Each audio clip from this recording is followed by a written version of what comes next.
Bakit kahit masipag ang maraming Pilipino, parang hirap pa rin tayong umangat? Hindi dahil kulang tayo sa talino, hindi rin dahil kulang tayo sa sipag. Kadalasan, ugali at mindset ang totoong sagabal. Pag-usapan natin to ng totoo at malinaw. Mahal ko ang pagiging Pilipino. Marami tayong magagandang ugali.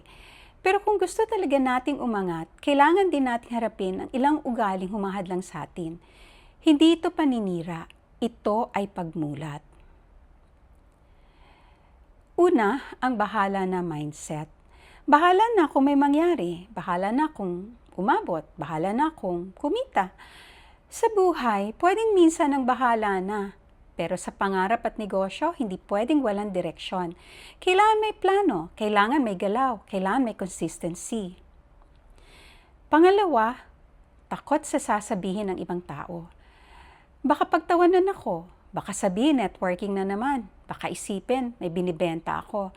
Pero tanong ko sa'yo, pag wala silang ambag sa pangarap mo, dapat ba silang mas masunod? Pangatlo, gusto agad ng mabilis na kita. Ayaw sa proseso, ayaw sa training, ayaw sa paghihintay. Pero ang totoo, kahit anong matibay na bagay sa mundo, bahay, negosyo, relasyon, lahat dumadaan sa proseso.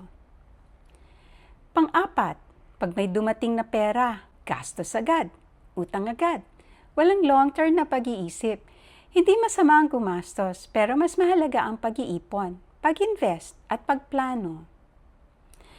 Panglima, pakikisama kahit mali na.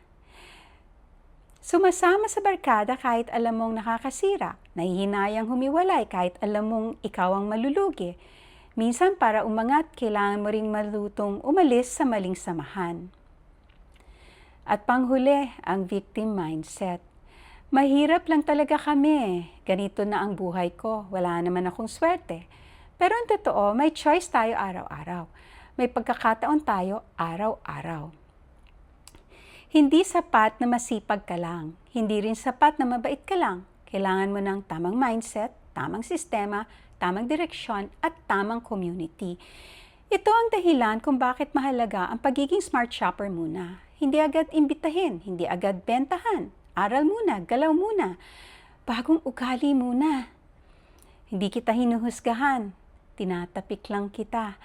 Dahil kung naroon ka naman sa sitwasyon parang di ka nakakaangat, hindi pa huling lahat.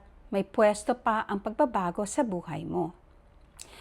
Kung gusto mong matuto ang tamang mindset, magsimula ng hindi nagmamadali at buuin mo muna ang pundasyon mo. May free Smart Shopper membership akong inaalok. Walang pilitan, walang pressure, aral muna. Bago negosyo.